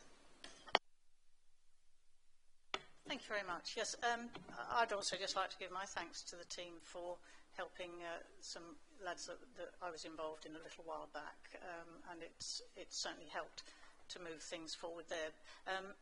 What I would like to say is, it just asks really, in Deeping we have an additional issue because we're on the boundary with Peterborough, and sometimes it has occurred that they're sort of mixed between backwards and forwards across the river and pitch the tents one side or the other. Is there any kind of actual agreement or contract between ourselves and Peterborough to actually discuss and support youngsters who sometimes it's difficult to actually work out where they actually who's responsible? Thank you. Thank you, Chairman. There's not a definitive agreement as such, but if we're looking at generally, when we're looking at the homeless legislation, ultimately if a person approaches us for homeless advice and assistance, we would take that application. One of the criteria that we assess is local connection. It's one of the last things we look at. If it's then deemed at that point that they don't have a local connection to South Kesteven, we would take steps to refer them back to where they hold the local connection, unless there's any reason, such as risk, that they can't go to. So that's generally, I mean, if we're talking specific cases, I'm happy to take it out of this meeting and have a look, if there's anything we can do. I'm all for working in partnership with other authorities. I would hate, and I know that it can be an issue, particularly around local connection, that people can get stuck in the middle, because ultimately we have got that legislation, we have got that local connection criteria, but at the end of the day, it's people we're dealing with, so I'd just rather know that they're getting the best service. So, yeah, happy to have that conversation outside of this meeting around specific cases if you're having problems with that. Okay, Councillor Bird, do you want to come back at all? No? Okay, thank you. Councillor Harrison. Thank you, Chairman. I'd just like to make clear to people that might be listening into this, this issue is a veritable nightmare, and as a rookie councillor I've been caught a few times. There's quite often we're not privy to all the information as a councillor. We're told a certain thing or whatever. I've learnt quite a lot off Sarah on a few issues. So it really is important that we leave this to the professionals. By all means highlight it to the professionals. By all means put those points forward to the professionals. But they are there. Quite a few times Sarah's pointed out to me, well, did you know about this? And I've gone, well, no, I didn't know. And it puts a completely different aspect on things. So I would advise all councillors and all members of the public, pass it on to the council. Sarah doesn't mind, she likes the information being passed on, but let them deal with it, and please trust them that they're privy to information that we're not. Endorse your comments completely, Councillor Harrison. Yeah, Sarah. Thank you. I appreciate that feedback. And just highlight as well, we recently, from the back of the last committee, we said that we'd publish contact details in terms of if a member of the public spots a rough sleeper, there is a national free phone line that they can ring. So we have published that recently on our social media. So absolutely echo what you say. We do welcome that intel. We do welcome that information coming into us. Obviously, what we can't do is then feed back individually on the cases, because once we've got that information, we'll be dealing with that in line with the legislation. But we do welcome any information that you've got of a rough sleeper. If anyone's spotted them, then please get in touch with us. Thank you. Okay, any final comments on this item? Okay, thank you very much, and just again, thank you to the work that everybody is doing around this. Thank you. So, moving on then, item 12, repairs and maintenance policy.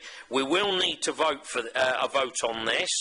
A vote is required to recommend the updated repairs and maintenance policy to Cabinet.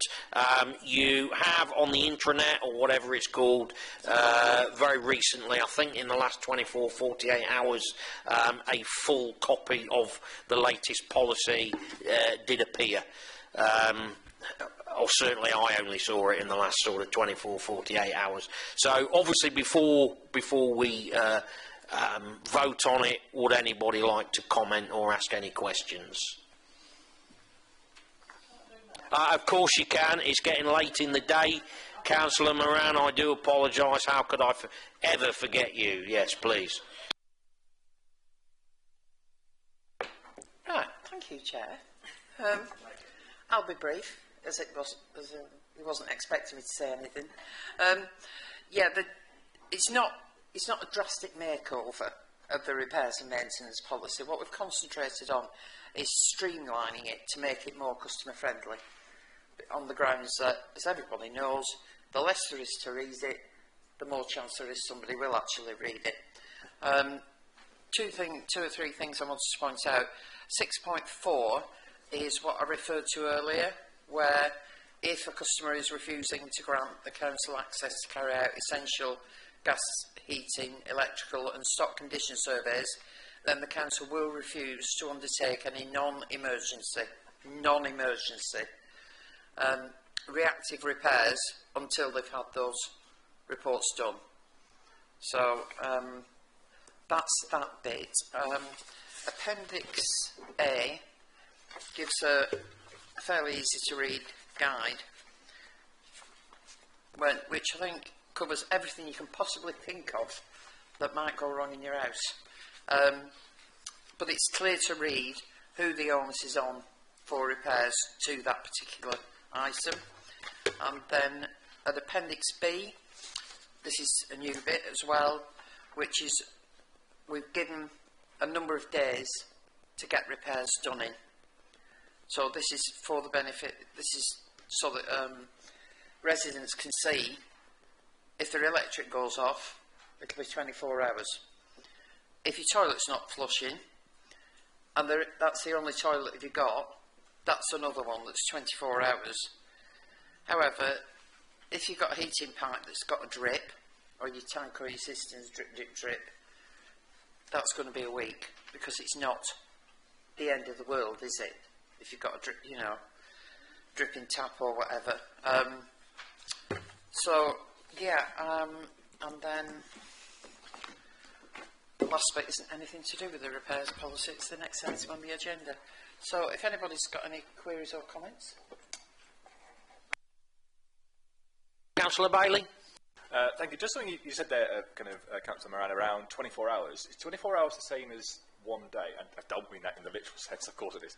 But if you report something at 9 o'clock at night, when does the timer start going? Is the day that you report it day 0, and it's day 1 is the day after, or is it actual 24 hours from when you report it? Just to kind of make sure that residents are clear as to how long that timer is. Thank you.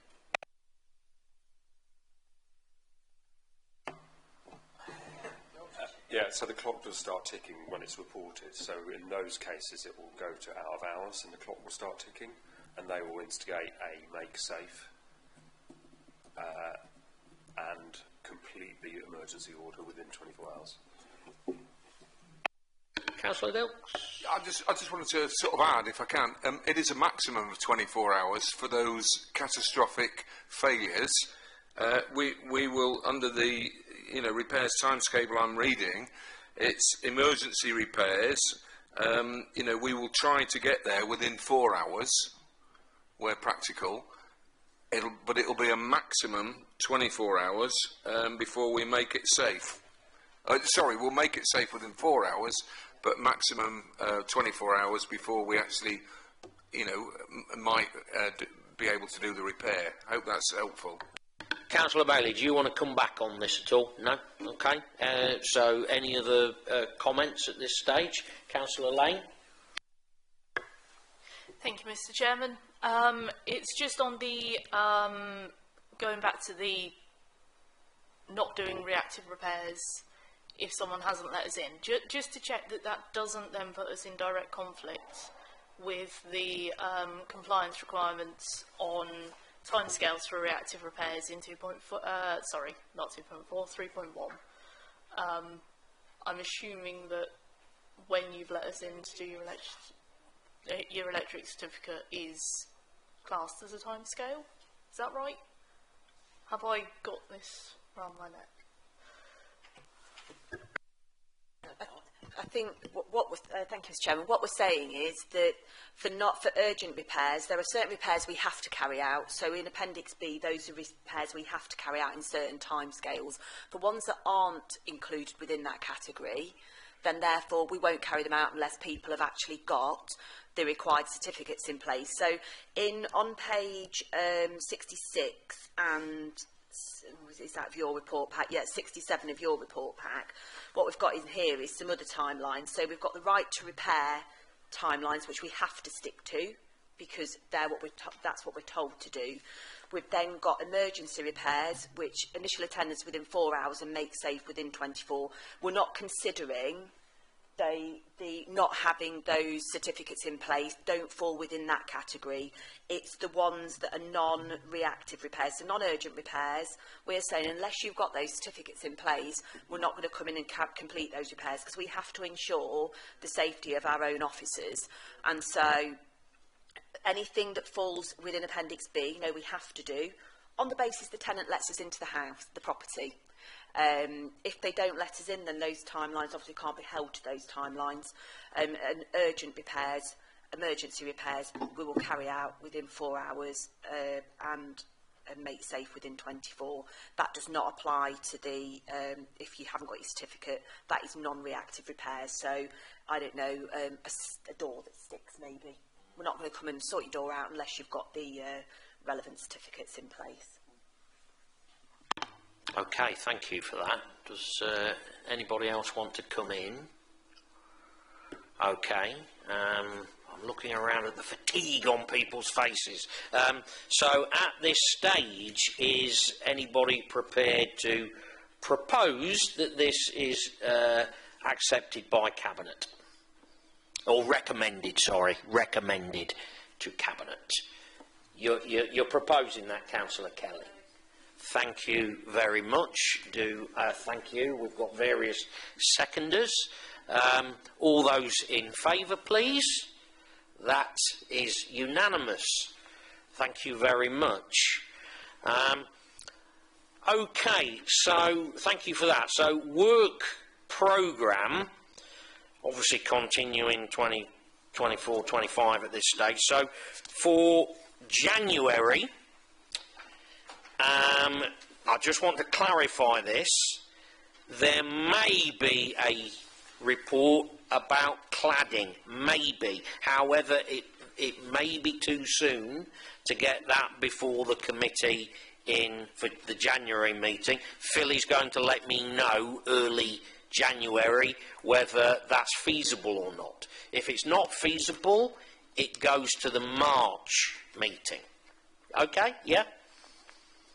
Sorry, Mr Chairman. Phil's already is bringing a fire compartmentalisation report, January or March. Could I suggest that that item falls within that report and we just have one report rather than having two separate reports? I'm perfectly happy with that. Anybody against that have an issue with that suggestion? Okay. Yeah, thank you, Phil. Sarah, could I also add just an update? I think homelessness should be a standing item on our agenda. Yeah, and I like listening. I like listening about it. It's one of the most important things that we do as an authority. So if we can agree, committee, that homelessness becomes a standing item on the committee's agenda. Anybody against that? That's unanimous, Lucy. I'm not going through the formalities. So, yeah, absolutely. And then going into March, voids. A report about voids in March, which the committee has asked for today. I'll resist saying anything else. Voids in March. I'm fighting very hard, Councillor Moran. Okay, so we've already agreed that homelessness will be a standing item. So anything anybody else wants to put on the work agenda? Councillor Lane. Thank you, Mr Chairman. Just to check that it has been noted in someone's reports that we have also requested an update in March on the Social Housing Decarbonisation Fund. Please. Thank you for reminding me and the committee. Yes, absolutely. Yeah. Okay. Alison, Councillor Bailey, Councillor Harrison. Thank you, Mr Chairman. Could I request that we have a decamp policy on January's committee and update on the progress on repairs? You may recall we had an audit in March which highlighted some actions that we had to undertake, so we'd like to bring an update on that to the committee and an update on the Riverside, a report on the Riverside project, which will hopefully have been completed by then, or will be a good way through, so I can give the committee a formal update on it. Thanks for that. Yeah.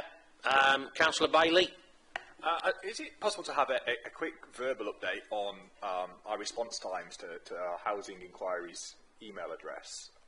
Obviously, I've noticed a couple of inquiries I've sent through have just gone over the 15 working day. Well, it gets to 16, 17 working days, and I send a reminder. But I don't know if it's just I'm asking more difficult things, but just to understand, are we kind of, because it's not a KPI we measure, but are we hitting kind of, or what kind of, it doesn't need to be a full report, it's a verbal update on how we're performing with that 15-day period. Thank you, Chairman. Just for clarity, you're after you're not wanting a verbal report now, you're wanting it in the future. Just how we've been doing. So January would seem reasonable to me. Is that okay for that report, that verbal update? Thank you very much. Councillor Harrison. Thank you, Chair. Just a request, really. I don't know whether other councillors have got it in their ward, but particularly in ours, we've got a lot of community centres and communal areas in accommodations. Take Riverside, for example, with the fobs. There's lots of anomalies with that. Some people haven't even got fobs, some have got fobs, some have got fobs aren't paying for it, some that haven't got fobs are paying for it, and then the communal areas are all full with, quite often with wagons that are being charged up.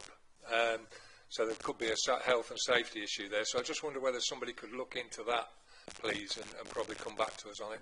Thank you. Thank you, Mr Chairman. I think Phil could probably give you an update. We do have a mobility scooter group, don't we, Phil, where you review where mobility scooters are being charged. We are trying to pull together a policy on mobility scooters because we do appreciate that it is a problem and there is a potential risk with it. So do you want to just... try to stop laughing, Phil, and if you've got anything to report, thank you. Sorry, Chair, it's just that I get all the exciting topics. And I didn't want to steal the limelight. So there is a wonderfully titled Mobility Scooter Working Group. We are looking at the issues of scooters, access, storage.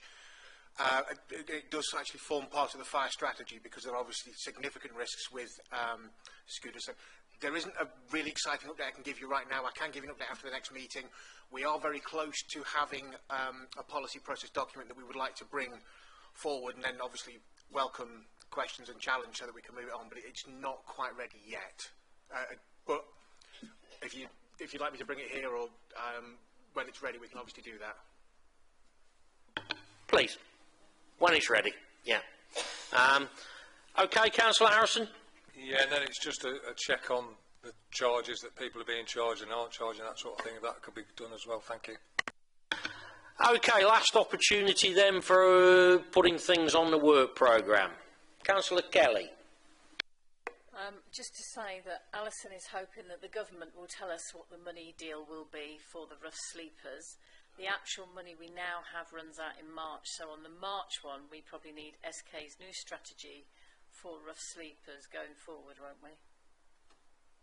Yeah, I mean, as we've just said, Councillor Kelly, it's now a standing item on the agenda. So when I say rough sleeping, that's the whole package. Oh, so when you said homeless, you were including the rough apologies, yes I was. I mean the whole package. Right. Yeah? Okay. Yeah? Is that okay? Right. And sorry, Councillor Lake.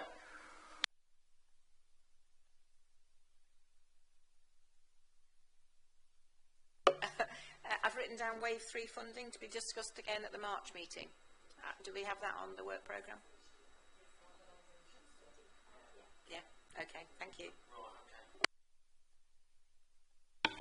I'm assured the answer is yes. Okay. All right. Anything else? Okay, thank you. Just once again, thank you for all the work that's been done by the housing teams. And I've not been informed of any urgent business, so as far as any other business, so as far as I'm concerned, there isn't any. So by that clock, I'm closing the meeting at 4:25. Thank you very, very much.